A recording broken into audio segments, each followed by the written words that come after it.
los carbohidratos. ¿No hemos terminado? No, estamos en oligosacáridos. Ay, miércoles. De verdad, yo pensé que había terminado. No, ahí, hasta ahí llegamos, no faltaba oligosacáridos. Ya.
Bueno, pues, ¿qué vamos a hacer? Sí, yo pensé que había terminado ya. Bueno, ni más retomaremos entonces.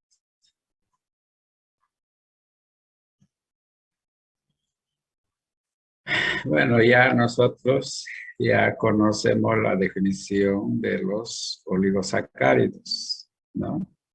Ya en la parte cuando avanzamos biosíntesis, ahí hemos hecho ya la clasificación.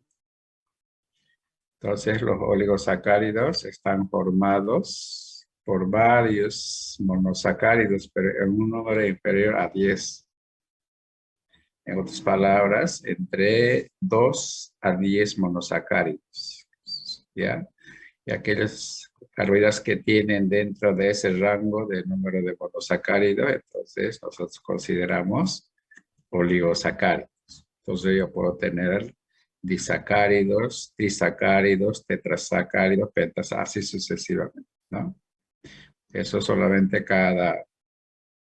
la terminología que se utiliza, DITRI, entonces ya de alguna manera a mí me indica cuántos monosacáridos tiene. ¿Ya? Como en este caso están unidos más 2 o más monosacáridos, bueno, entre los 2 monosacáridos, 3 monosacáridos, bueno, están unidos podría estar unidos por enlace alfa o podría ser por enlace beta. O sea, un monosacárido con otro monosacárido estarían unidos por alfa o por beta. Que generalmente esos enlaces alfa o beta fácilmente se rompen. Entonces ahí dice que se hidroliza fácilmente, o sea, se puede romper esos enlaces. Generalmente se llama hidrólisis. Que se puede romper en un medio ácido, por ejemplo, ácido sulfúrico o ácido clorhídrico, o también puede ser hidrolizado a través de la acción de las enzimas.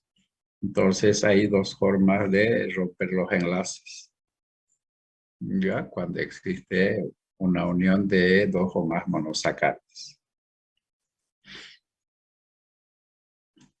Bueno, de esos de los oligosacáridos que estamos hablando, que hemos dicho que hay disacáridos, trisacáridos, tetrasacáridos, pentasacáridos, eso llega hasta 10 decasacáridos. Entonces, de eso lo más importante son los disacáridos. Y ahí, de hecho, vamos a ver solamente los disacáridos. ¿Ya? Y también vamos a ver también los disacáridos más importantes nomás. Tampoco vamos a ver todos los disacáridos. Algo que nos interesa a nosotros. El resto no tenemos por qué. Entonces, esos disacáridos que vamos a estudiar serían la sacarosa, la maltosa y la lactosa. Entonces, vamos a ver esos 3 disacáridos que más abunda en la naturaleza y que de alguna manera también nosotros de alguna manera utilizamos. ¿Ya?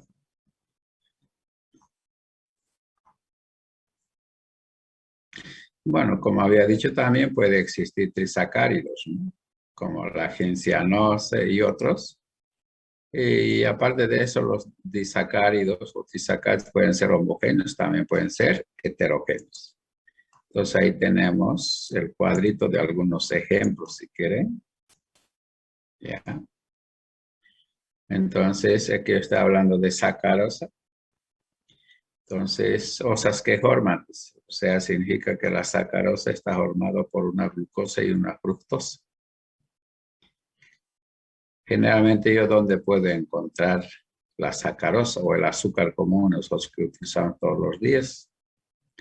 Bueno, en nuestro medio, generalmente en el oriente boliviano, está en la caña de azúcar, ¿no? En realidad la sacarosa se saca a partir de la caña de azúcar. De eso es lo que nosotros tenemos diferentes ingenios aquí en Santa Cruz. Está San Aurelio, está Bélgica, está en Guavirá. También tenemos allá en Los Mineros, ¿no? Unagro. Entonces tenemos por lo menos 4 industrias azucareras que generan, bueno, también hay supuestamente ahí en Buenaventura, ¿no? Que no sé qué hay, pero supuestamente no. Sí. Bueno, esa es la caña de azúcar a partir del cual nosotros obtenemos la sacarosa, que es el como azúcar común que todos los días utilizamos para endulzar como edulcorante. Bueno, también se encuentra en remolacha. Pero en nuestro medio, generalmente la remolacha no utilizamos como fuente de obtención de la sacarosa. Esto lo hacen en otros países, ¿no? Donde no hay producción o la caña de azúcar no se puede producir, ¿no? Pero sí producen remolacha. A partir de eso se puede también obtener la sacarosa. ¿Ya? El otro disacárido que es importante es la maltosa. Viene de la malta, ¿no? Entonces, esto está constituida de 2 monosacáridos, glucosa-glucosa. Si quieren llamarlo así, la primera, la sacarosa, es un disacárido heterogéneo. Significa que está formado de 2 monosacáridos diferentes, que la maltosa de 2 monosacáridos iguales. Este entonces es un disacárido homogéneo. La maltosa en realidad se obtiene como un subproducto, ¿ya? Como un subproducto durante el proceso de fabricación de la cerveza. O sea, por hidrólisis parcial del almidón de la cebada. ¿Ya? Entonces ahí por hidrólisis enzimática del almidón, dice. En este caso sería del almidón de la cebada. Porque la cerveza se hace a partir de la semilla o de la cebada, ¿no? No se olviden que el almidón es un polisacárido de alfa de glucosa, ¿no? Entonces, generalmente, como es un polisacárido de alfa de glucosa, que es una cadena grande de varias unidades de glucosa, entonces puede romper los enlaces, que hemos dicho, ¿no? Que en este caso estamos hablando de hidrólisis. Después, el otro de los disacáridos más conocidos, generalmente nosotros consumimos, es la lactosa. ¿Ya? La lactosa está constituida de glucosa y galactosa. ¿Ya? Pues si usted se fija en todos los disacáridos que nosotros consumimos, siempre hay glucosa. Y a eso se llama también azúcar de la leche. Pues en realidad lo que existe la lactosa es en la leche. Ya en la leche de los mamíferos, ¿no? Tanto de los animales, bueno, como de las personas, ¿no? Bueno, tenemos otros disacáridos y trisacáridos, pero son muy poco conocidos. Y si son muy poco conocidos, también sus aplicaciones son muy limitadas. Ahí tenemos la trealosa, ¿ya?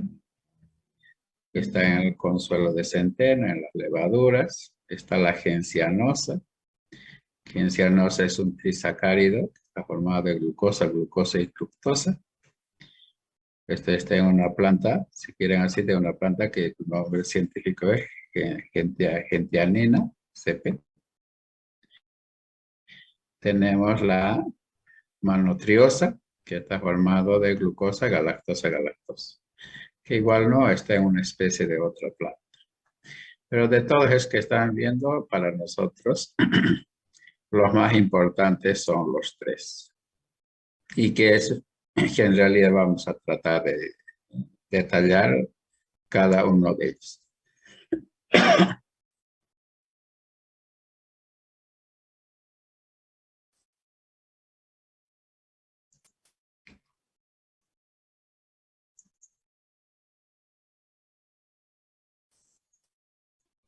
Entonces vamos a ver las sácaros, que a pesar de que ya lo hemos dicho, ¿no?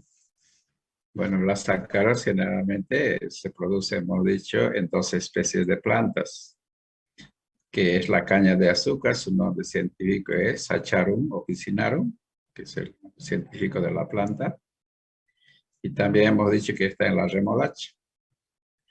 Y esa remolacha, su nombre científico de la planta es Beta vulgaris. Entonces, las sácaros principalmente producen esas dos especies de vegetales. Bueno, aunque hace rato ya lo hemos dicho, que la sacarosa es un disacárido formado por alfa de glucosa, porque es un disacárido que está formado de dos monosacáridos. Está formado por un alfa de glucosa y una beta fructosa. Y por eso lo llamamos disacáridos heterogéneos. Bueno, ahí dice la glucosa se une por el carbono 1. Saben bien que la glucosa tiene en enumerar sus carbonos. Y la fructosa por el carbono 2. La unión entre los dos es a través del enlace alfa para la glucosa y enlace beta para la fructosa. Es un disacárido heterogéneo. Ya saben que está formado de dos monosacáridos diferentes. Y este es un azúcar no reductor. Entonces ahí es donde tenemos la estructura química de la sacarosa.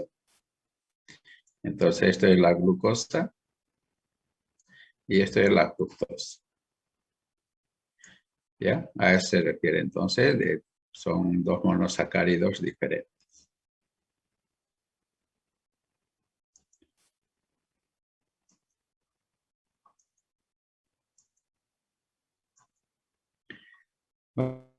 Bueno, generalmente, ¿dónde yo puedo utilizar las sácaros? ¿O para qué se utiliza? Bueno, nosotros ya de antemano, dentro del campo de la alimentación, nosotros utilizamos como edulcorante, ¿no? Para endulzar. Ya, principalmente todas las personas que no son diabéticos. Entonces utilizamos nosotros la sacarosa para endulzar. Los diabéticos no pueden utilizar la sacarosa por si acaso para endulzar. ¿Ya?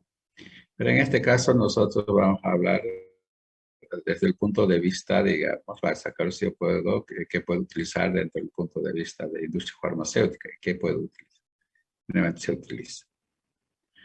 Entonces aquí dice, se utiliza como excipiente en la elaboración de algunos jarabes. ¿Ya? O algunas cápsulas o algunos comprimidos. Puedo utilizar. ¿Ya? Principalmente quizás sería en algunas cápsulas o comprimidos, quizás no tanto en jarabes. Ya, porque hemos dicho la sacarosa fácilmente cristaliza. Entonces, cuando yo pongo en un jarabe, no va a mantener ese aspecto homogéneo del jarabe. Va a llegar a un momento en el cual va a cristalizar. Por eso a veces no se utiliza, es mejor utilizar la glucosa que en vez de la sacarosa. ¿Ya? Bueno, en la fabricación de estas formas farmacéuticas, cápsulas, comprimidos, ¿a qué se debe su uso? Generalmente cuando la sacarosa se encuentra en concentraciones altas, ¿ya? Tiene una propiedad conservante. Significa que el jarabe, si tiene, qué sé yo, sacarosa, entonces evita el desarrollo de cualquier tipo de microorganismo, porque no se olviden que fácilmente aparecen los mohos. Por ejemplo, si un jarabe que yo he utilizado, le he destapado ya todas cuestiones sacar una cucharilla, si no la podían, entonces pueden entrar los microorganismos y aparecen los mohos. Pero en este caso, si yo la sacarosa utilizo en preparaciones en altas concentraciones, es un conservante. Es un conservante. Entonces, por eso evita el desarrollo, que aparte de funcionar como edulcorante, entonces evita de alguna manera funciona como conservante. Más o menos es como hacer charque, ¿no? Porque a la carne, para que no sufra la descomposición o putrefacción de las proteínas, entonces generalmente se utiliza sal. Y con eso la sal es un conservante, ¿no? Es lo mismo en este caso de los sácaros, pero en este caso estamos utilizando en la preparación de estas formas farmacéuticas. Bueno, hemos dicho que también se utiliza como edulcorante. Bueno, si utilizo como edulcorante, se supone que también para enmascarar sabores amargos. Generalmente, en la preparación de cualquier medicamento, generalmente hemos dicho, la mayoría de los principios activos siempre son amargos. Entonces, para neutralizar un poco ese sabor amargo, generalmente se utiliza edulcorantes. En otros casos, aparte de utilizar edulcorantes, también se utiliza saborizantes. Hace que sea más fácil para tomar. Bueno, en la alimentación humana se utiliza como edulcorante calórico. ¿Ya? Entonces, todos los días utilizamos para endulzar, ya sea los refrescos, cafecitos, su tecito, todo lo que ustedes quieran. Pero vuelvo a repetir, entonces, pero los diabéticos no pueden utilizar las sacaros, porque no se olviden, las sacaros tienen glucosa y fructosa. Entonces, si yo consumo sacarosa, ya de alguna, indirectamente estoy consumiendo glucosa. Y saben bien que la diabetes no es otra cosa, son concentraciones altas de glucosa en la sangre. Eso ya saben ustedes. En este caso, los diabéticos no pueden consumir eso, entonces lo que tienen que consumir son otro tipo de edulcorantes. Lo que más utilizan en nuestro medio es la stevia o el esteviócido. Entonces, eso es lo que utiliza. Entonces, el esteviócido no tiene la estructura de los carbohidratos. El esteviócido tiene una estructura de los diterpenos, es otra estructura. ¿Ya? Bueno, en la industria de alimentos sirve para preparaciones, ¿no? De mermeladas, confitería, caramelos, bebidas gaseosas, etc. Todo lo que sirve para endulzar, para eso se utiliza, ¿no? Tenemos la maltosa. Bueno, hace rato hemos dicho ya, ¿no? Es un disacárido homogéneo que están constituidos de dos moléculas de alfa de glucosa. Bueno, la maltosa se obtiene por hidrólisis parcial del almidón, eso es lo que hemos dicho, ¿no? Del almidón de la cebada, ¿no? Finalmente, en la anterior clase explicamos, yo al almidón puedo hidrolizar, hemos dicho, en unidades de glucosa, pero a veces no todos los enlaces siempre se rompen, ¿no? Siempre a veces quedan así pedazos de dos monosacáridos y eso es la maltosa. Bueno, la maltosa en realidad se utiliza, dice, como alimento de fácil digestión. ¿Ya? En muchos casos, en muchos alimentos y jarabes, como tonificante para niños y en la fabricación de la cerveza.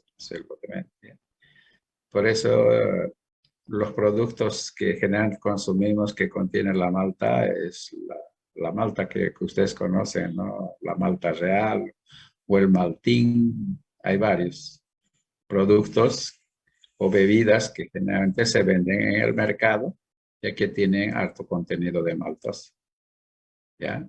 Y generalmente se llaman tonificantes o energizantes también porque es fácil de romper este enlace, porque no se olviden que en este caso tengo la maltosa, los dos son alfa de glucosas. Entonces es fácil de romper este enlace, inmediatamente yo tendría dos moléculas de glucosa.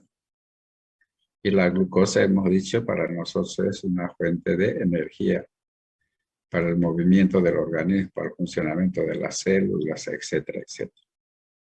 Por esa vez, cuando uno le da sueño, me ha hecho un caramelito, dicen. Entonces, automáticamente chupar un caramelito ya significa que el organismo está ahí introduciendo energía, combustible, si quieren llamarlo así, ¿ya? Entonces, eso es la maltosa. Y ahí tenemos la lactosa, que en realidad esto ya hemos dicho que es azúcar de la leche, que también es un disacárido heterogéneo, ¿no? Que significa que está formado de dos monosacáridos diferentes. Está formado de beta-galactosa y la glucosa, ¿ya? Bueno, la lactosa, como hemos dicho, digamos, que es lo que hay en la leche de los mamíferos. En realidad, entonces, esta sacarosa se obtiene como un subproducto durante la fabricación de queso. O sea, en otras palabras, sale en el suero. ¿Ya? Pero si ustedes se dan cuenta, no es tan dulce. Si alguna vez han tomado el suero, entonces no se siente dulce. Entonces, si bien que tampoco la maltosa no es tan dulce, de los tres disacáridos, quizás el más dulce es la sacarosa. Tenemos la maltosa, que no está tan dulce, igual la lactosa no es tan dulce, pero tienen sabor dulce. Bueno, la lactosa también puede utilizarse en la elaboración de comprimidos, como diluyentes, más o menos utilizar como el almidón, o principalmente en la formulación de la leche infantil. Nosotros tenemos para los niños un montón de clases de leches que se van vendiendo en el mercado. Entonces sirve para eso, para la formulación de la leche. Bueno, esta es la molécula de lactosa, ¿ya? Entonces, esto sería la lactosa, mejor dicho, la galactosa, y el otro sería la glucosa. Bueno, si ustedes se fijan, son dos estructuras, los enlaces no son los mismos de los otros.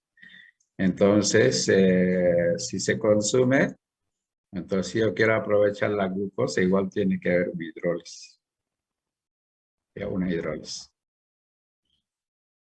Ya, entonces, y si ustedes se fijan, hay muchas personas generalmente no toman leche. Y no toman leche específicamente por la lactosa que tiene. Porque la lactosa va a ser degradado, entonces nosotros necesitamos una enzima que se rompa ese enlace. Ya mientras no se rompe el enlace, entonces no sirve al organismo. Entonces hace que este producto se fermente, se oxide y empiece a hincharse el estómago. Y por ese motivo, entonces generalmente hay muchas personas que no consumen leche. Y si consumen leche, tenemos ahí leche que se vende deslactosada. Entonces, no son fáciles de hidrolizar. Pero todos nosotros tenemos una enzima que hidroliza, por si acaso. Se supone que cuando nosotros somos muchachos recién nacidos, obligatoriamente tenemos que tomar leche. Entonces, nosotros tenemos una enzima que hidroliza. Pero a veces hay muchas personas a medida que va madurando, creciendo por cuestiones, esa enzima ya no se produce. ¿Ya? Porque la enzima que se llama es galactasa. Es una enzima que rompe este enlace. ¿Ya? Pero cuando ya el organismo va disminuyendo la producción de la enzima, entonces ya no se rompe. Y en el momento que no se rompe, entonces la persona que toma, entonces ya le hace mal el estómago.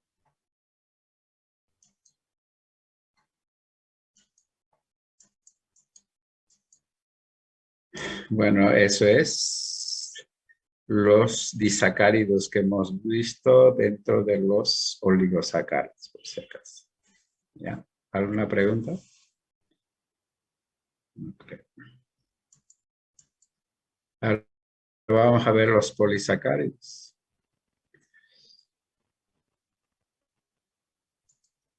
Bueno, los polisacáridos también ya lo tenemos definido, pero de todas maneras vamos a volverlo a retomar. Entonces, los polisacáridos están constituidos de más de 10 monosacáridos. Y generalmente si está formado de varios monosacáridos, entonces por eso tiene alto peso molecular, ¿no? Entre las propiedades quizás más importantes comparando entre monosacáridos y polisacáridos, sus propiedades son opuestos, por si acaso, ¿ya? Ahora, ¿en qué digo que son opuestos? Generalmente hemos dicho los monosacáridos generalmente tienen sabor dulce, hemos dicho. Eso es una de sus propiedades físicas. Y aparte de eso, son solubles en agua, hemos dicho. Es otra propiedad física que tienen los monosacáridos. Y una propiedad química, generalmente hemos dicho, pueden ser azúcares reductores. Esos son los monosacáridos. Mientras que en los polisacáridos, en el momento que se juntan varias moléculas, en primer lugar, el almidón ya no es soluble en agua. O el polisacárido ya no son solubles en agua. Tampoco ya no tienen sabor dulce. Tampoco no tienen poder reductor. Si ustedes se fijan, es a todo a lo revés de los monosacáridos. ¿Ya? A veces se pregunta siempre en el examen cuál es la propiedad física y química entre los monosacáridos y los polisacáridos. ¿Ya? Bueno, los polisacáridos ya cumplen cierta función también en las plantas. No es que por sí solo, porque tienen que existir, producen las plantas los polisacáridos. Tienen su propia función. Por ejemplo, la celulosa. La celulosa es todo lo que es de la planta, es a la parte rígida que tiene, que sostiene que la planta está parada. En otras palabras, es la estructura rígida que da la planta, o sea, para la madera. O el palo que tiene, que se quiera llamarlo así. Todo eso es celulosa. Se supone que las hojas también son celulosas. O sea, casi toda la planta está constituida de la celulosa. ¿Ya?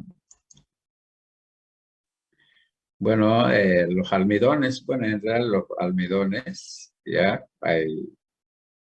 tenemos almidón glucógeno, que está a base de, digamos, de glucosa. Tenemos esta ahí de inulina, no se olviden, ¿no?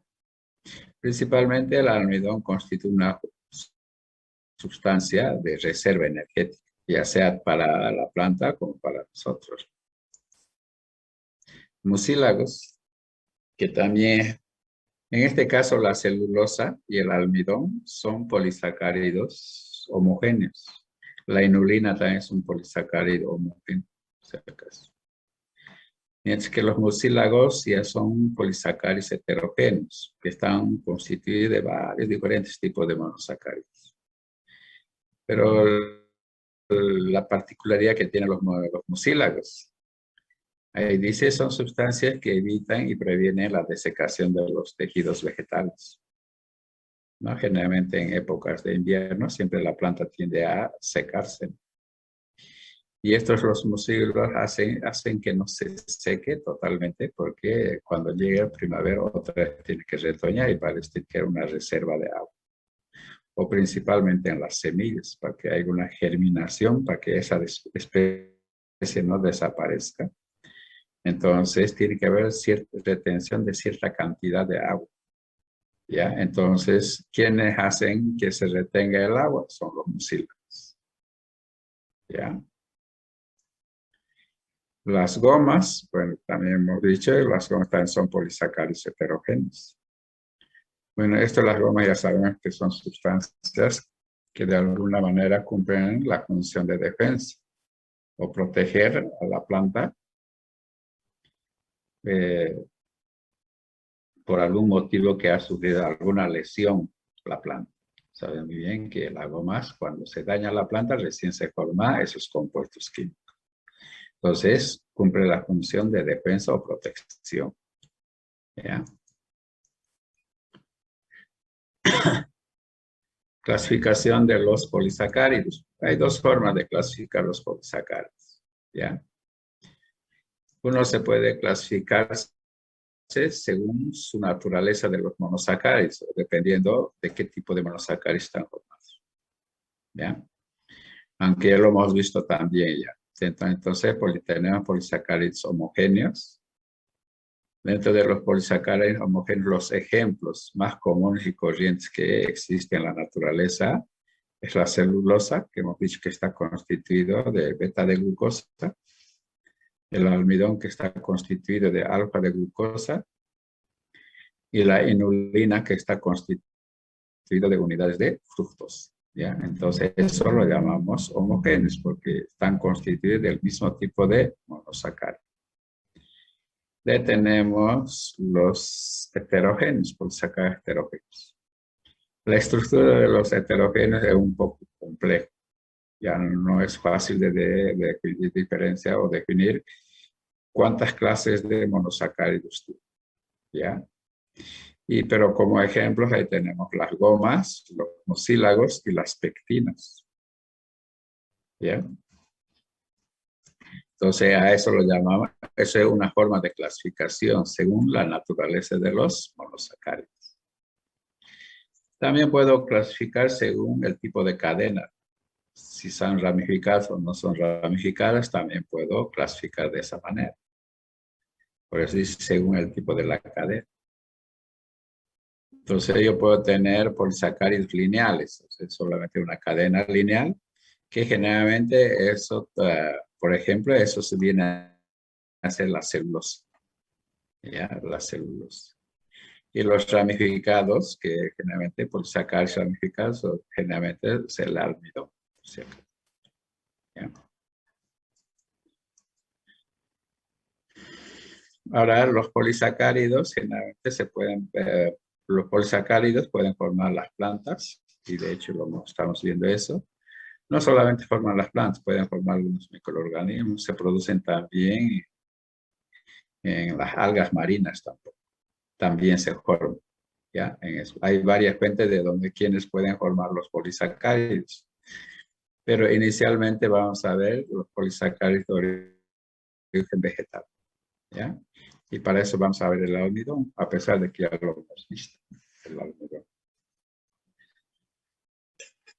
Bueno, el almidón ya sabemos que es la principal sustancia de reserva de los vegetales. Fuente de energía en la alimentación del hombre y de los animales. El almidón, todos nosotros hemos dicho, comemos todos los días. Desde que amanecemos hasta nos dormimos, todos los días comemos el almidón. En la mañana ya se toma su pancito o que es alguna masita, todo es almidón. Al mediodía comemos arroz, fideo, papa, yuca o no sé, es almidón. En la tarde igual una hamburguesita, entonces, bueno, esto es almidón. ¿Ya? Entonces, no hay un día que no podemos comer almidón. Todos los días comemos almidón.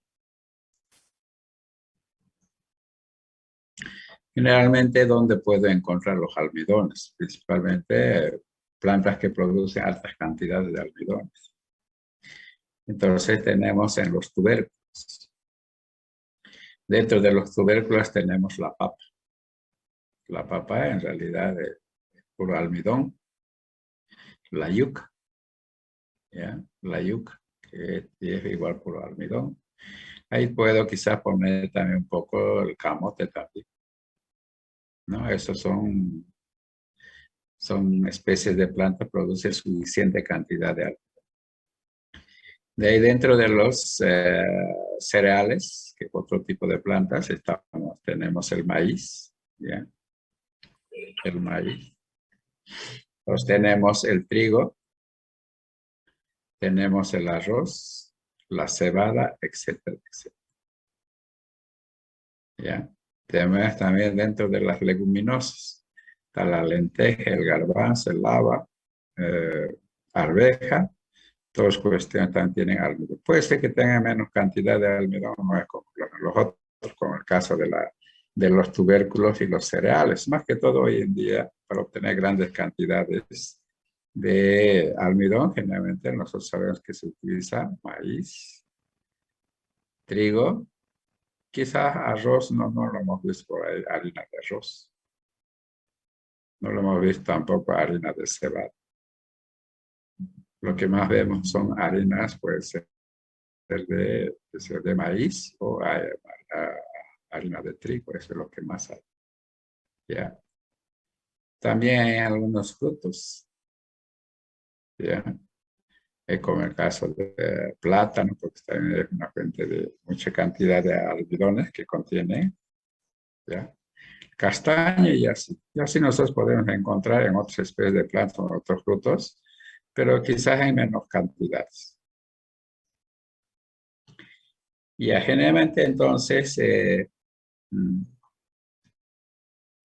pan que todos los días comemos, generalmente de dónde proviene ese almidón.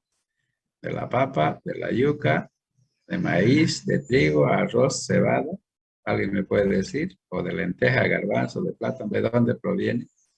Del trigo. ¿Y por qué se utilizará el trigo, no?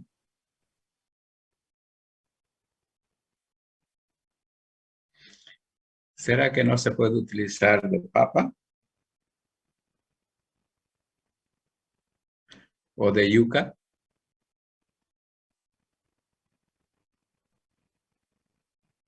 Porque la papa tiene almidón, por eso no se puede utilizar. ¿Cómo? Porque la papa tiene almidón y por eso no se puede utilizar. Por eso, todos tienen almidón, papa tiene almidón, yuca tiene almidón. Por eso, igual el trigo, igual el arroz, todos tienen, pero en realidad en la mayoría de los casos el pan se hace a partir del almidón de trigo o de harina de trigo. Ahora yo me pregunto por qué se hace de harina, mejor dicho, de trigo. ¿Por qué se hace el pan de harina de trigo? O ese pan ese que todos los días con altas cantidades de pan que se produce, no significa que no se puede producir. Por ejemplo, de arroz hacen, ¿no? Que es pan de arroz. Pero ese pan de arroz es para pequeñas cantidades se produce. Parece que también, por ejemplo, la harina de yuca también utilizan también, pero para hacer la, ¿cómo se llama?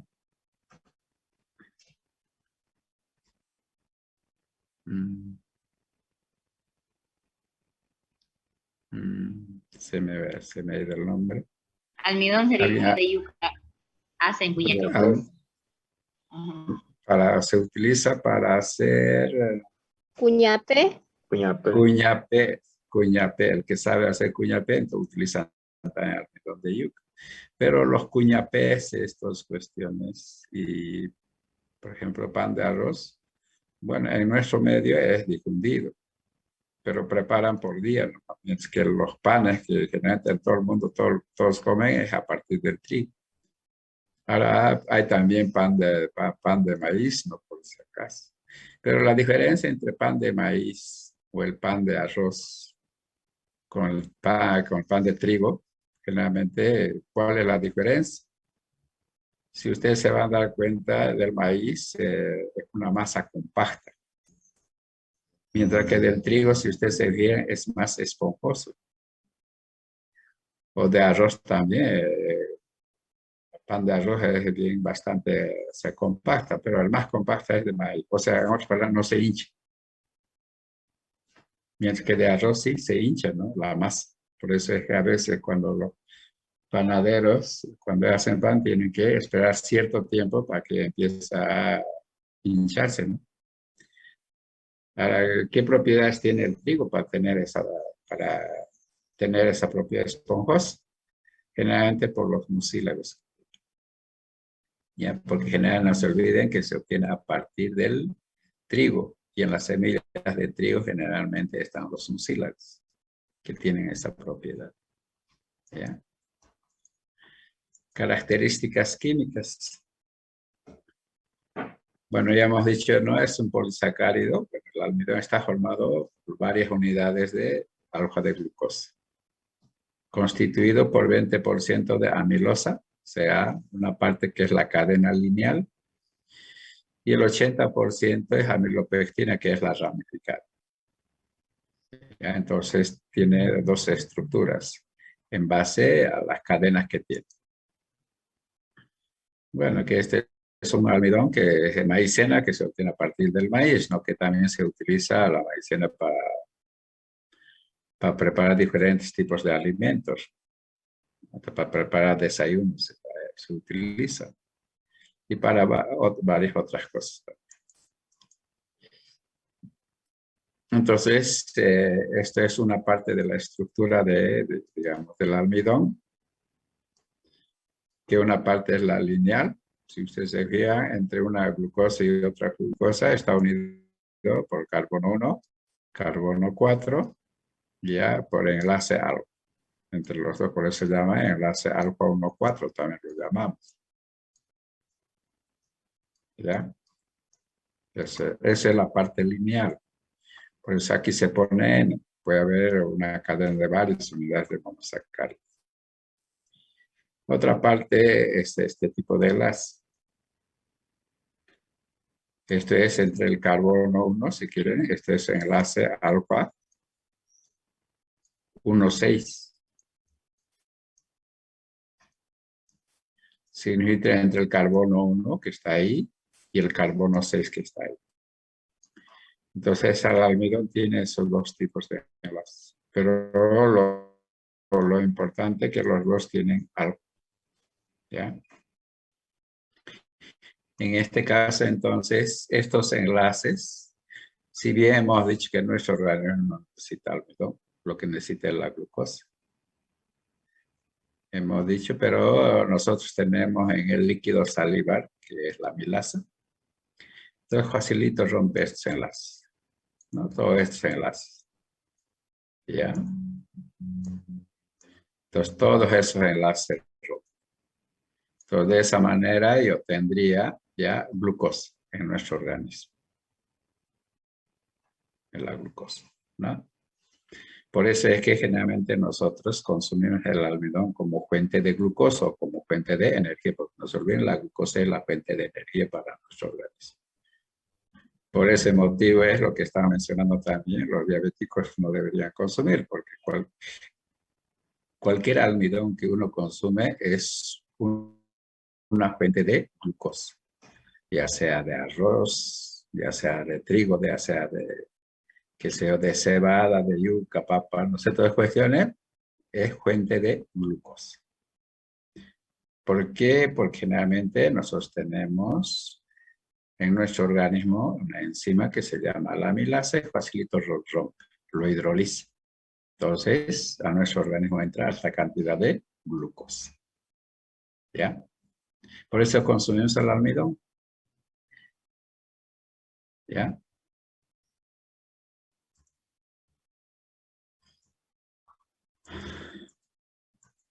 Usos en que se utiliza el almidón. Bueno, en primer lugar, ya lo hemos dicho, ¿no? En nuestra alimentación diaria, ¿no? Pero veremos desde otro punto de vista relacionado con la farmacia.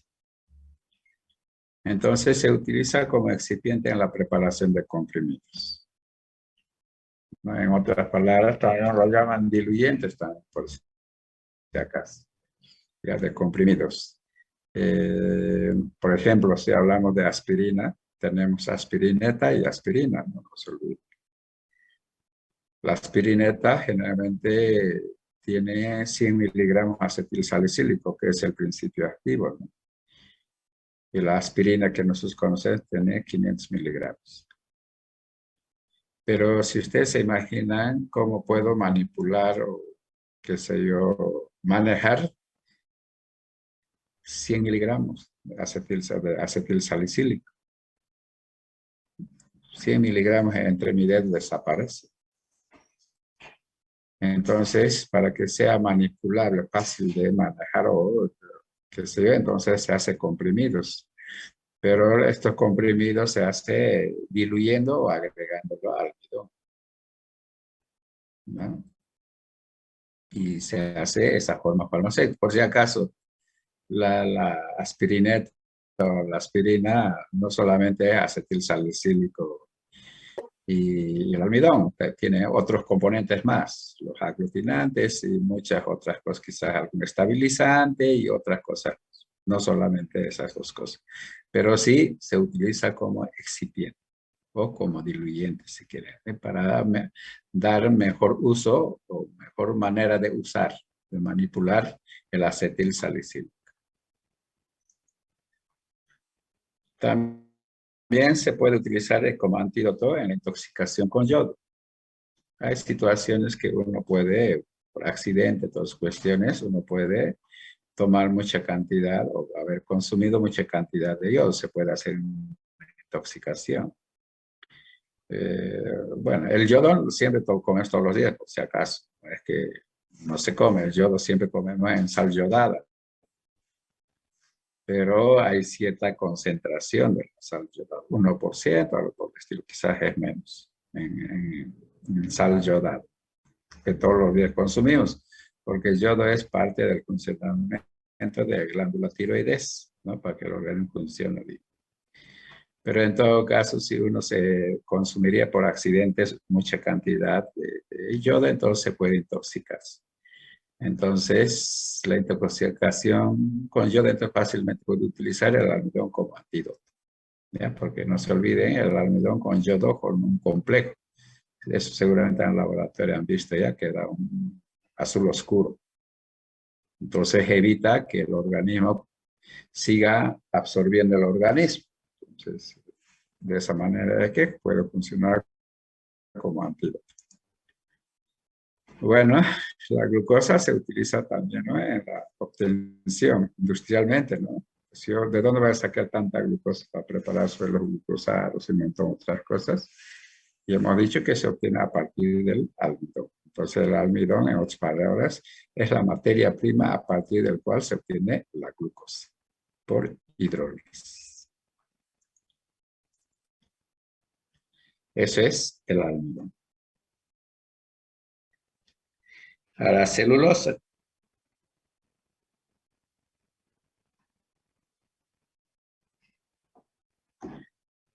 Ya. La celulosa, hace rato también ya hemos mencionado también dónde está ubicado, ¿no? Dónde puedo encontrar la celulosa y qué función cumplen las plantas. Hemos dicho hace rato, en realidad la celulosa es la que da la estructura y la rigidez a las plantas, eso es lo que hemos dicho. O es la que forma parte del tronco, la corteza, todas cuestiones de las plantas. Bueno, en las plantas, como ustedes lo ven, es la madera o el tronco, todo lo que ustedes ven, no es celulosa puro. Generalmente tiene otros compuestos más, como en este caso se encuentra junto con otras sustancias, dice como hemicelulosa, están las pectinas, están los mucílagos y las ligninas. ¿Ya? Entonces, toda esa madera que nosotros conocemos, o toda la parte rígida de las plantas, no es exclusivamente pura celulosa, sino tiene otros componentes. Es más o menos como una casa. La casa está formada de ladrillos, pero no voy a poner un ladrillo encima de otro ladrillo, se necesita una mezcla de cemento. Más o menos viene a formar así todas esas sustancias químicas, las pectinas, mucílago y las ligninas. ¿Ya? La estructura química, a pesar de, también ya lo hemos dicho porque estamos repitiendo de nuevo, es un polisacárido lineal constituido de beta de glucosa, que ya lo hemos dicho. Unidos mediante enlaces beta 1,4. El almidón era alfa 1,4, ¿no? La secuencia de glucosas, dice, se hallan reforzadas, ¿ya? Por puentes de hidrógeno. Eso significa que no solamente existe un solo enlace, no solamente existe este enlace beta 1,4. También existen otros enlaces. Esos enlaces se llaman enlaces por puente de hidrógeno. Puente de hidrógeno entre el oxígeno, ahí dice, del anillo o del ciclo, y el oxidrilo que se encuentra en el carbono 3. Entonces hay otros enlaces ya dentro de la estructura, no solamente entre una monosacárido y otro monosacárido están unidos por el enlace beta 1 cuarto, sino también hay otros enlaces. Y esos otros enlaces que tiene adentro, si quieren así, eso hace que tenga duro, la madera es duro. Por eso dice, el cual da una elevada rigidez y consistencia a la estructura. Entonces, no solamente tiene enlace alfa 1,4, mejor dicho, beta 1,4, sino también tiene otro tipo de enlaces dentro de la propia estructura.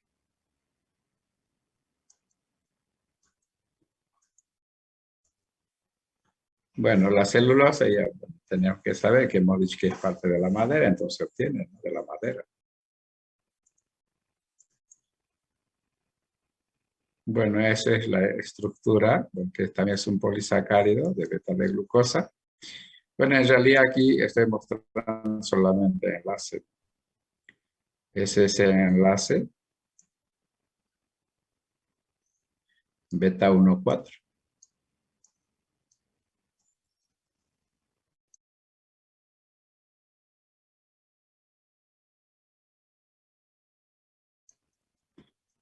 ¿Ya? Entonces, están unidos a través del enlace beta 1. Y entonces, y esta es una cadena larga, lineal y larga. Por eso aquí se pone N. Y entonces, pero es solamente esto, este enlace beta 1 solamente es una parte nada más. Porque hemos dicho que puede tener otros enlaces, si quiere llamarlo así, internos. Aquí está. ¿No? Entonces, en realidad, la celulosa es así. Por eso aquí dice, fuera de tener los enlaces, ya, esto es lo que lo llamo al beta 1,4.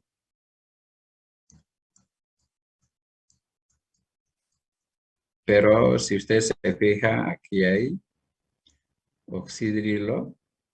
Con el oxígeno existe un enlace por puente de hidrógeno, lo que ustedes ven ahí. Donde ustedes lo ven puntos, así puntitos, discontinua, una raya discontinua, estos son enlaces por puente de hidrógeno. Entonces, aparte de tener beta enlace alfa 1,4 entre los monosacáridos, también hay otros enlaces secundarios que es por puente de hidrógeno. Y eso hace que, hemos dicho, que la celulosa sea rígido, sea compacto, sea duro, si quieren llamarlo así. Entonces, esa es la estructura de la celulosa.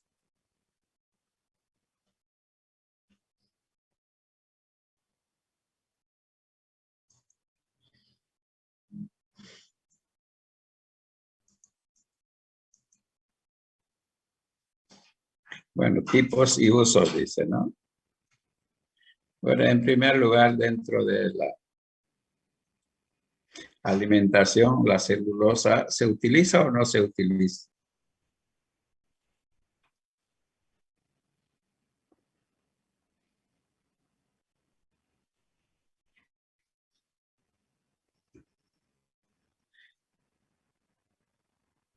Sí, se utiliza. Bueno, ya ahora, yo decía, ahora estos enlaces, generalmente, estos enlaces que tenemos, aquí no se puede romper.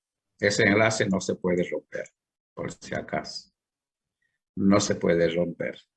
Como no se puede romper, entonces la celulosa que uno puede consumir no sirve para el organismo porque esto no se va a romper, por lo tanto no va a salir glucosa. ¿Ya? Entonces estos enlaces con la enzima que tenemos nosotros en el líquido salivar, estos enlaces no rompen. Solamente rompen los enlaces alfa. Y los enlaces beta ya no los rompen. Entonces, si quieren así, entonces, por lo tanto, en el organismo, esto no se va a hidrolizar. No se hidroliza. ¿Ya? A veces yo en el examen yo pregunto, ¿no? Yo digo, ¿no? El almidón está constituido de unidades de glucosa. Y la celulosa también está formado por unidades de glucosa. Entonces, ¿por qué el almidón se utiliza como fuente de alimentación? y la celulosa no. La respuesta ya lo expliqué. Porque el enlace no se rompe. Claro, porque el almidón está formado por enlaces alcohol 4. Y esos enlaces alcohol 4 son hidrolizados por las enzimas que nosotros tenemos en el líquido salival. Mientras que la celulosa está constituido por unidades de beta de glucosa a través del enlace beta 1,4. Un ratito.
Ya, doña Cecilia.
Va a disculpar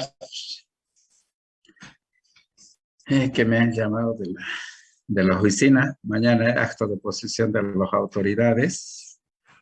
Así que hay que participar, tienen que ir a participar. No saben que es así la cosa. ¿Ya? Entonces tuvimos de que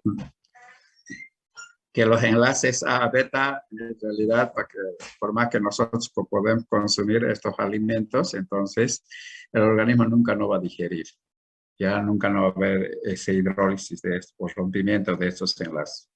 Entonces, por eso, aparte de lo que la madera es dura, todas estas cuestiones, no vamos a mascarlo, porque porque es dura también, ¿no? Y entonces el organismo nunca nos va a digerir, ¿ya? A lo que preguntaba hace rato, en realidad es que en qué nosotros consumimos o utilizamos las células en la alimentación. Alguien me estaba contestando a ver quién era, o ya se atornó, o ya se desanimó, ya no sé.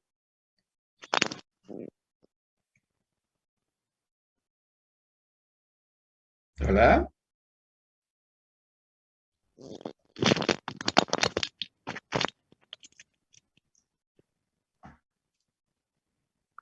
No hay nadie, no sabe por qué, en qué utilizamos, en qué consumimos.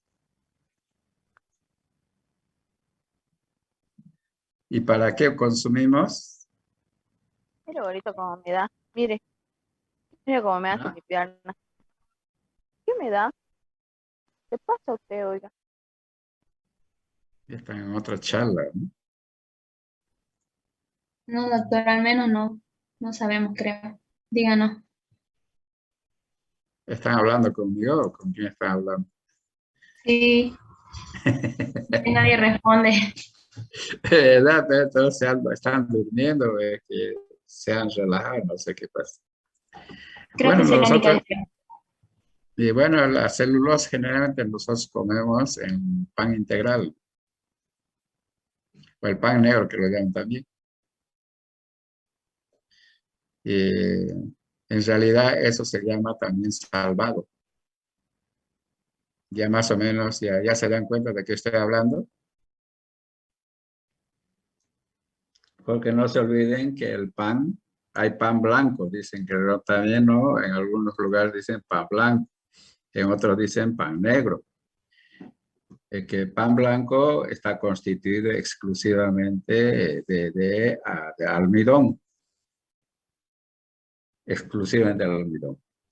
Mientras que el pan integral, pan negro, lo que ustedes quieren llamar, una parte es almidón y otra parte es celulosa, que es el salvado.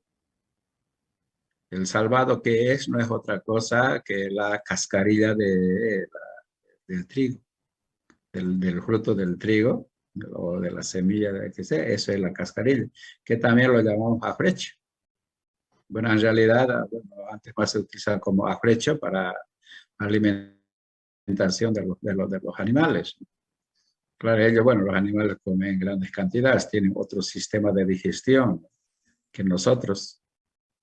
Entonces, generalmente el pan negro es una mezcla entre, qué sé yo, entre el almidón y el salvado. Por eso tenemos galletas salvado, también no se olvide.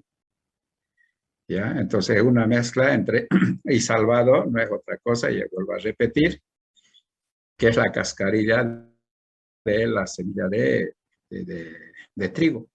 Y ese salvado no es otra cosa que la celulosa y esta celulosa no solamente tiene celulosa, también tiene los mucílagos. ¿Ya? Eso es un pan integral, si quieren llamarlo así. Entonces, esa célula, si usted consume, por decir, si comes un pan blanco, que significa que todo lo que estás metiendo a la boca es todo es almidón, que es posible la hidrólisis, que por supuesto del resultado de hidrólisis se va a formar las moléculas de glucosa. Mientras si uno come, por ejemplo, pan negro, en realidad todo ese pan no está constituido solamente, o sea, del almidón, quizá el 40% es celulosa. Eso significa que el 50% el organismo no va a digerir. Entonces estarías consumiendo menos cantidad de glucosa. Aparte de eso, habíamos mencionado también de que ese salvado generalmente no solamente consta de celulosa, también tiene los mucílagos. Y hace rato hemos mencionado que los mucílagos tienen propiedades de retener el agua. A veces el pan negro también se consume, por ejemplo, no, generalmente quienes consumen pan negro, generalmente aquellas personas que no quieren engordar o que se quieren cuidar. También en realidad se utiliza, también puede utilizar para el caso de estreñimiento. Porque esa es la celulosa que tiene mucílagos, y los mucílagos que hacen retención del líquido o del agua, absorbe. Entonces hace que el bolo fecal no se seque, lo mantiene blando. Entonces, regula, si quieren, así el Doctor, tránsito intestinal, ¿ya? Por los y los mucílagos. diabéticos pueden Por eso consumir. favorece, claro, lo favorece para los diabéticos también, o comer pan negro, porque ahí ya le he dicho, en vez de estar en un pan, por decir, 100 moléculas de glucosa, estoy metiendo solamente, no sé, unos 60, estoy disminuyendo la cantidad de glucosa que puedo consumir. Ya, Por gracias. eso es que los diabéticos también no comen pan blanco, tienen que comer pan integral. ¿Ya? Tampoco van a comer muchas cantidades. En otras palabras, la concentración de glucosa es menos. ¿Ya? Entonces, para eso se utiliza en la alimentación. Y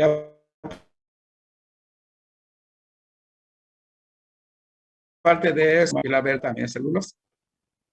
Es celulosa también. Entonces, con eso, ¿qué es lo que estamos haciendo? Hacemos que comemos la celulosa, sabemos que no se va a digerir, no se va a hidrolizar, por lo tanto el organismo no va a absorber. Entonces, y si yo como poco arroz, entonces estaría consumiendo poca cantidad de glucosa. Es más o menos, funciona más o menos de esa manera. Y por eso es bueno comer, como dicen, ¿no? Harta verdura. O en otras palabras, celulosa, que sabemos que eso no va a digerir, no va a absorber nuestros organismos. Eso es en cuanto a alimentación. Ahora, desde el punto de vista, digamos, en el uso farmacéutico, o sea, en qué yo puedo utilizar en el uso farmacéutico. Generalmente una de las celulosas que se utiliza es el algodón. Ustedes todos conocemos el algodón. Conocemos la planta de algodón, también está ahí. Es el algodón. Y en realidad el algodón, hay muchos que deben conocer así en vivo y en directo, a los que viven en el campo, el algodón que se siembra aquí en Santa Cruz. Entonces, el algodón está constituido por los pelos tectores, dice, de las semillas de diferentes especies, que conocen como algodón. Ahora, este algodón generalmente nosotros, todos sabemos que el algodón, ¿para qué utilizamos? Bueno, uno utilizamos para despintar las uñas, algunos dicen. Y otros, por ejemplo, para desinfectar heridas. ¿El algodón sería un desinfectante o qué sería? ¿Cuál sería la función? A ver.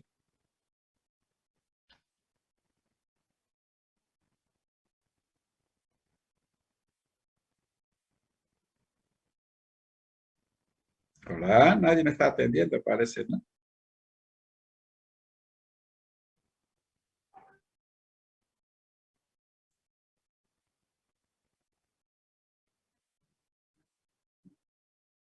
Hola.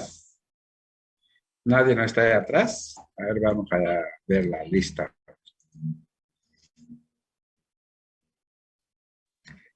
Vaca Delgado. Sí, es Ya, como para poder despintar, como dijo, las uñas, absorbe el alcohol y ahí el acetona y se puede despintar uñas, todo eso. Para eso, ya, bueno, el algodón entonces cumple la función de absorbente. Es un absorbente, es como la esponja. Esa es su función digamos, del algodón. Porque si vos quieres despintarte, primero lo untas a acetona, ¿no? Y con eso vas limpiando. Igual en caso para, si usted quiere desinfectar una herida, entonces lo mete al alcohol. Y si quiere otro desinfectante, yodo, por ejemplo, mete una solución, alugol. Entonces, solamente el algodón es un absorbente, nada más. ¿Ya? Pero el algodón, como se produce en estas plantas, no es absorbente, por si acaso. No es absorbente porque dice todos esos está cubierto por ceras. Está cubierto como plastificado. Entonces no puede absorber cualquier líquido. Pero sin embargo, uno para dar ese uso que como absorbente, entonces debe hacer un tratamiento. Entonces, ¿el tratamiento en qué consiste? Es todas esas ceras que está cubierto, como está plastificado, se puede hacer un tratamiento con hidróxido de sodio. ¿Ya? Una vez hecho el tratamiento con hidróxido de sodio, ya entonces ya significa que esté eliminando la cera, entonces significa que el algodón ya va a ser absorbente. Luego se puede terminar de blanquear con hipoclorito de sodio, que es la lavanda. Y de esa manera se obtiene el algodón hidrófilo de uso clínico. ¿Ya? Entonces eso es lo que nosotros ya consumimos. Entonces ese algodón es una celulosa, ¿ya? Que tiene uso en el campo de uso clínico. Bueno, hay otros derivados de celulosa que quizás directamente no se utiliza en el campo de farmacia. Quizás puede tener otros usos. Pero algunos sí tienen. Por ejemplo, ahí habla de diferentes derivados semisintéticos. O sea, se puede semisintetizar, ¿no? Por ejemplo, el caso de celulosas esterificadas. Bueno, ese en química orgánica han visto, ¿no? Los diferentes tipos funcionales, enlaces enlaces eternos. A eso me refiero, celulosas esterificadas. Entonces pueden formar enlaces éster, por ejemplo, con algunos que con un grupo metilo, con un grupo etilo, un grupo propilo. ¿Ya?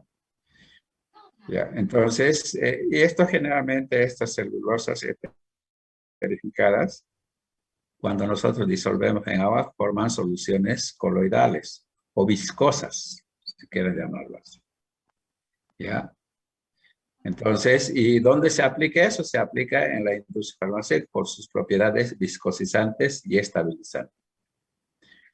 Sabemos muy bien que hay muchos medicamentos, generalmente cuando un medicamento, a lo menos los jarabes, todas cuestiones, cuando deja mucho tiempo, entonces se forman dos fases, ¿no? Es como si una parte precipita y el otro queda arriba. Entonces, para eso se puede utilizar como estabilizante o viscosizante, o para dar mayor viscosidad, se puede utilizar, ¿no? Para eso se utiliza. De ahí tenemos también celulosas esterificadas. Esto significa que está formando enlaces éster con algunos tipos de ácidos, por ejemplo, el ácido nítrico, el ácido acético, dando lugar, dice, a los nitratos y acetatos de celulosa. Entonces, la celulosa puede reaccionar con ácidos, formando enlaces éster. Y este tipo de productos, sustancias químicas, generalmente en que se utiliza, por ejemplo, celulosa con ácido nítrico que se forma, se utiliza principalmente en la fabricación de explosivos, ¿no? Como el caso de dinamita, esto es cuestión ahí se utiliza. Bueno, eso no nos interesa a nosotros por si acaso, ¿no? También se puede hacer en la fabricación de algunos filtros, o también se utiliza también en el equipo de donde se hacen diálisis como filtros. ¿Ya? Entonces tiene su aplicación, pero quizás no lo conocemos bien, por eso a veces no consideramos importante. Ya, la celulosa oxidada. Ya, tenemos otra celulosa. Ya. Bueno, la celulosa oxidada está formada de monosacáridos oxidados también, con el ácido de ácidos glucurónicos. No sé si se acuerdan todavía, es que hemos avanzado. Porque la glucosa se puede oxidar, se puede reducir, no se olvide. Entonces, cuando yo tengo que está constituido de glucosa oxidada, con el caso de ácidos glucurónicos, ¿ya? Se llama celulosa oxidada. Entonces, esto se puede utilizar, dice, se utiliza como hemostático o detiene las hemorragias durante las cirugías.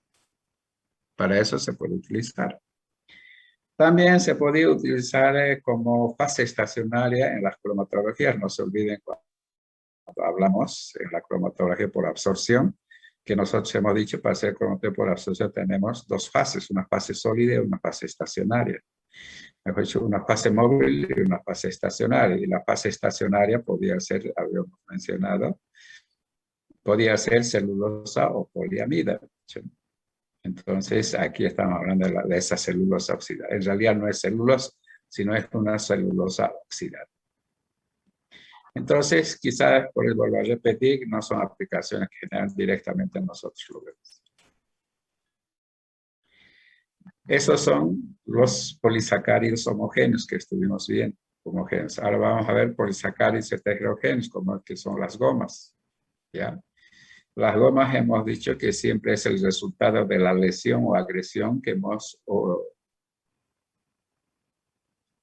ocasionado a una planta, ¿ya? Hemos dicho doblar, raspar o qué sé yo, rayar en una planta y automáticamente se forman las gomas, una resina que va saliendo, hemos dicho, ¿no? Que es la goma. Y estas formas son polisacáridos heterogéneos ramificados, o sea, la estructura es un poco compleja. Por eso a veces no lo mostramos la estructura. Y eso generalmente ese polisacárido, como son heterogéneos, están constituidos de ácidos urónicos. No sé, si ustedes se acuerdan, hemos visto que son las formas oxidadas de la glucosa. Azúcares y polisacáridos metilados. Entonces, es una estructura compleja que más o menos las resinas son los que caen a partir del tronco. Pero las gomas más importantes que tienen aplicación en la industria farmacéutica es la goma arábica y la goma tragacanto. Y eso, de hecho, utilizan en farmacopea. A lo menos cuando hacen laboratorio, entonces utilizan harto la goma arábica o goma tragacanto, que son las gomas más importantes que tienen aplicación dentro de la formulación de algunas formas farmacéuticas. ¿Ya? Entonces, como hemos mencionado esas dos gomas, en realidad casi tienen la misma aplicación, sino uno es más efectivo que el otro. Nada más. La goma arábica se utiliza en soluciones viscosizantes para dar viscosidad o para dar que una solución sea espesa. ¿Ya? También se puede utilizar como antidiarreico por vía oral. O sea, cuando una persona sufre algún estreñimiento, también uno puede tomar para que de alguna manera se afloje el estómago. ¿Ya? Como protector de la mucosa faríngea. Significa, a veces, nosotros muchas veces comemos algunos alimentos irritantes. Entonces, esos alimentos irritantes hacen que la faringe entonces se irrite y se inflame. Entonces, para que ese alimento no entre en contacto directamente con la piel o con la mucosidad o con la faringe, entonces se puede utilizar goma arábica, que es como un protector que forma una capa delgadita que protege directamente, evita el contacto directo, ya con no solamente en la mucosa faríngea, también podemos utilizar en gastritis, todas cuestiones, ¿no? Hay varias aplicaciones, pero su función es eso, de formar una capa bien delgadita que evita el contacto directo entre la piel o la mucosidad, entonces con el alimento irritante. Bueno, también se puede utilizar vía externa en la parte de cosmetología, ¿no? Para suavizar un poco la piel. Bueno, aquí también se puede utilizar como suspensor y emulsificante. El emulsificante es cuando yo tengo una mezcla de, por ejemplo, dos líquidos no miscibles, por ejemplo, ¿no? A veces hay muchos jarabes que se presentan, donde uno de los principios activos es una sustancia apolar o aceitoso, y otra parte que, por ejemplo, una solución acuosa. Entonces, generalmente eso sabemos muy bien que nunca no se va a mezclar. Entonces, para mantener homogéneo, entonces se puede utilizar como emulsificante. ¿Ya? Esa es la goma.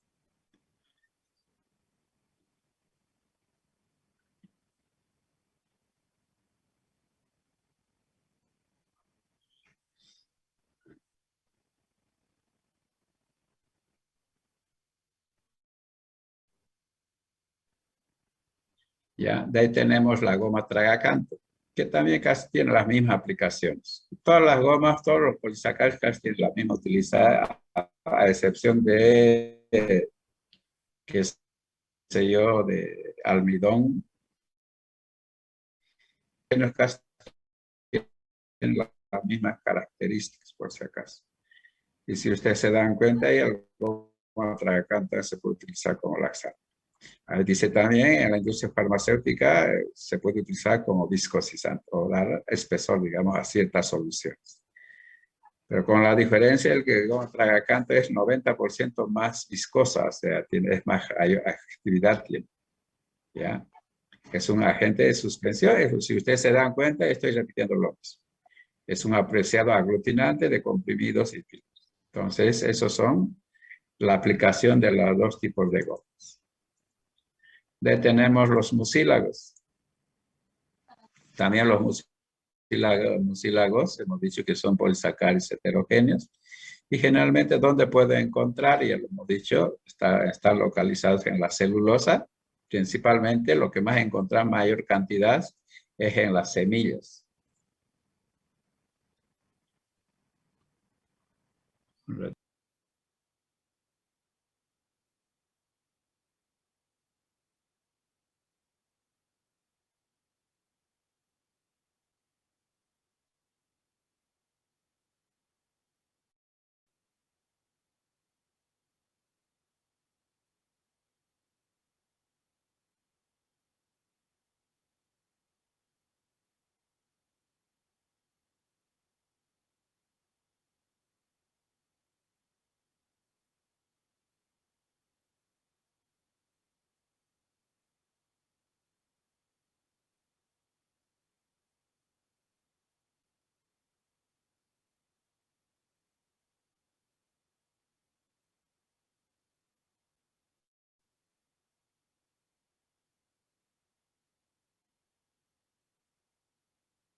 Bueno, entonces los mucílagos donde más se puede encontrar, hemos dicho, en las semillas. Y de hecho, hace rato habíamos mencionado, ¿no?, que en las semillas, mencionado principalmente en las semillas de trigo. Y esos mucílagos hacen que hasta los panes que salen son esponjosos por la presencia de los mucílagos, porque hacen retención de líquido, hemos dicho, ¿no? Entonces, aparte de eso, la celulosa que contiene los mucílagos también, ya hemos dicho cuál es su función, ¿no? Bueno, específicamente en las plantas, la función que tienen los mucílagos, ya lo hemos dicho también, es retener el agua. Colaborar en el proceso germinativo, porque si se seca, ya esa semilla no germina. Entonces, tiene que haber cierta cantidad de humedad que tiene que quedarse en la semilla. Y ese sería los mucílagos. Existen dos tipos de mucílagos, neutros y ácidos. Los mucílagos neutros son similares a las gomas. No hay mucha que hablar. Mientras que los mucílagos ácidos tienen diferentes usos. Pues significa, si yo estoy hablando de mucílagos ácidos, tienen un grupo funcional ácido. Y estos mucílagos, bueno, vamos a ver que tienen diferentes aplicaciones. Sus emolientes pueden ser utilizados esto para suavizar la piel. A veces cuando la piel está muy seca, otras cuestiones, entonces se puede utilizar como suavizar. También se puede ser utilizado como antitusígeno, ¿ya? Generalmente hace rato habíamos mencionado de que cuando las vías respiratorias generalmente consumimos algún producto irritante, entonces se inflama la garganta. La vía respiratorias. Y cuando se inflama, entonces se tapa, entonces generalmente uno empieza a toser. Entonces yo voy a considerar que estos son antitusígenos, porque estos, generalmente estos, los mucílagos, cuando yo voy a consumir, entonces van a evitar, hemos dicho, el contacto directo ya con las vías respiratorias, con el conducto de las vías respiratorias y el producto que nosotros consideramos que es un irritante. Entonces, de esa manera, entonces, evita la inflamación de las vías respiratorias y consecuentemente también evita que una persona pueda toser. Por eso se llaman antitusígenos, evitando. Hemos dicho el contacto directo, ya lo hemos dicho, entre las vías respiratorias y el producto irritante que uno consume. Bueno, también se puede utilizar úlceras gástricas. El fenómeno es lo mismo. El fenómeno es lo mismo. Entonces, protege, dice, la mucosa digestiva de los agentes irritantes. Es lo mismo. Para hacer antitusígeno o para que sea, tenga aplicación en úlceras gástricas, el mecanismo, cómo funciona, es lo mismo. ¿Ya? Y también, pues, se puede ser utilizado como laxante. De ahí tenemos las pectinas. Bueno, las pectinas generalmente, ¿dónde yo puedo encontrar? Quizá para nosotros es un nombre, quizás un poco no es familiar, pero yo puedo encontrar en algunas plantas o algunos frutos las pectinas. Generalmente se localizan, dice, en las membranas de algunos frutos, por ejemplo, en el caso de la manzana, en el caso de la naranja, en el limón. Bueno, quizás lo que más a simple vista yo puedo ver es en la naranja. Si ustedes se fijan, la naranja tiene una cáscara. Bueno, la parte de afuera es naranjado. Después de ese naranjado, capa más adentro, entonces es blanco. Eso es pectina.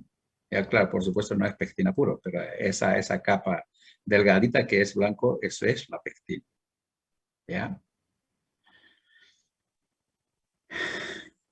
Entonces se puede extraer la pectina a partir de la manzana. Bueno, lo que tiene más es la naranja. Y puede ser también un poco lima, depende también del estado de madurez. Bueno, esas pectinas químicamente, ¿qué son? Son polisacáridos de ácido galacturónico. ¿Ya? Son ácidos, son monosacáridos oxidados, pero de galactosa. Y aparte de eso, tienen muchos metilos, por eso dice se hallan muy metilados, o sea, tienen varios sustituyentes que son metilos, por eso la estructura es compleja. Y resultan muy solubles en agua. Por si acaso, los polisacáridos, ya hemos dicho, generalmente la mayoría no son solubles en agua, pero en este caso, por los grupos ácidos que tiene, entonces es soluble en agua. Y en soluciones obtenidas son muy viscosas. Igual cuando uno mete en el agua también puede formar soluciones viscosas. Y también puede gelificar, o sea, dan, digamos, a una solución cierta, no espesor del grosor que esté, sino de la viscosidad o la consistencia que puede tener la masa, más o menos como la gelatina. ¿Ya? Eso es, más o menos dan esa consistencia las pectinas. ¿Ya? Y de hecho se utilizan en la industria de alimentos, más que todo se utiliza en la industria de alimentos. Tratamiento de infecciones gastrointestinales, pues esto es lo mismo que de los anteriores gomas, mucílagos que hemos visto, se utiliza en el tratamiento de infecciones gastrointestinales, dice, ¿no? Pues justamente formando la capa, lo mismo es lo mismo. ¿Ya? Son antidiarreicos, son protectoras de la mucosa, que estamos diciendo, en la industria de alimentos se utiliza como gelificante y emulsificante. En otras palabras, se utiliza en la fabricación de mermeladas, ¿ya? Porque hay varias formas farmacéuticas, bien también en forma de jara, así de mermeladas. Entonces, ese aspecto que es de gelatinoso, entonces se da gracias al aspecto. Entonces, esos son de origen vegetariano, polisacáridos de origen vegetariano.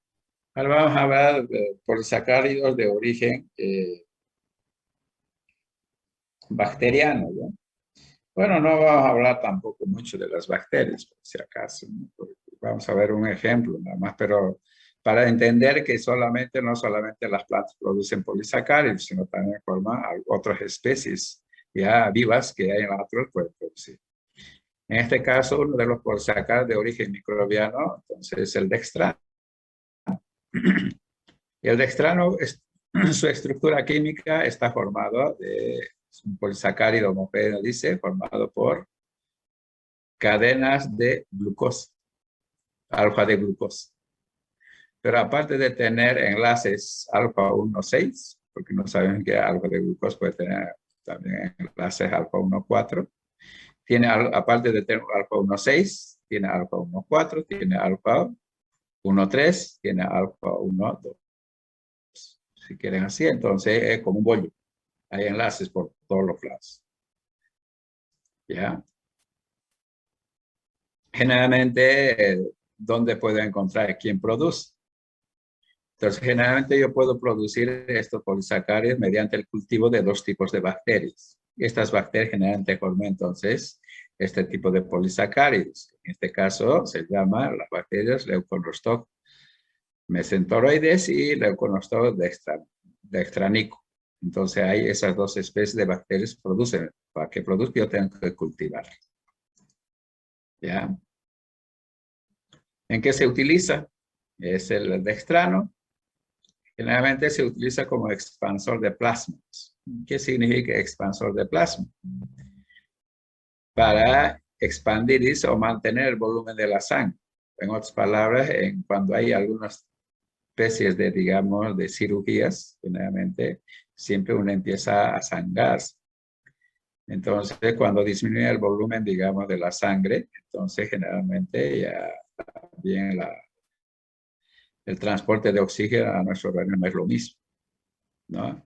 Pero este producto hace que no disminuya el volumen. Por eso dice, es el expansor de la plasma, de la sangre. O sea, hace que mantenga el volumen de la sangre, ¿ya? Y también se utiliza en los colirios. Esto generalmente para dar mejor tolerancia con las lactosa. Bueno, el dextrano en forma de sulfato se emplea como anticoagulante también. Cuando hay hemorragia se puede utilizar como anticoagulante y también como antiinflamatorio. Bueno, se puede utilizar, quizás no es suficiente la actividad antiinflamatoria, pero se puede utilizar mezclando con otros antiinflamatorios. ¿Ya? Esas son las aplicaciones de tener polisacáridos de procedencia de las algas. Aquí vamos a dejar ya. Vamos a continuar la próxima clase que me están llamando de New York City. ¿Alguna pregunta hasta ahí? Me están durmiendo todos. No, doctor, ninguna pregunta. Voy a tomar la asistencia. Oye, voy a tomar asistencia entonces.